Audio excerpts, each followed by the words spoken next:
Hozir yasayotgan darvozamiz haqida ma'lumot beraman. Oldindan like bosib qo'ying. Video uzun bo'lib ketishi mumkin.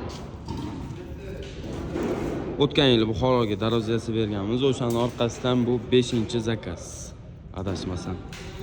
Razmerlari eniga 5,5 metr bo'lgan, balandligi 3,5. Besframuk holatda yasalgan. Kovunning uslubidagi darvoza dizayni.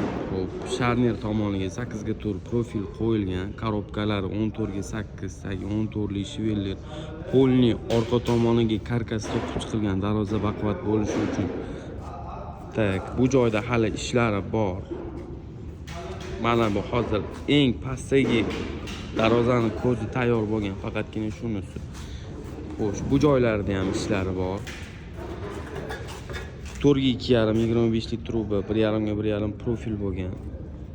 Bu joylari, xo'sh, mana bu joylari shpaklyovkadan gul ishlab chiqiladi. Da, list qo'yish mumkin, lekin listda bunaqa dekoratsiya chiqilmaydi. Mana bu joylari kovunning uslubida gul bo'ladi. Ustidagi tunika gullari ham kofka gul bo'ladi. Bu kaletkasi, kaletkaning dizayni hali tayyor bo'lmadi. Xudo xolasa bu tayyor bo'lgandan keyin ham yana bitta video qilaman. Kuzatib boring, yaxshi ma'lumotlarga ega bo'lasiz. Hammaga rahmat.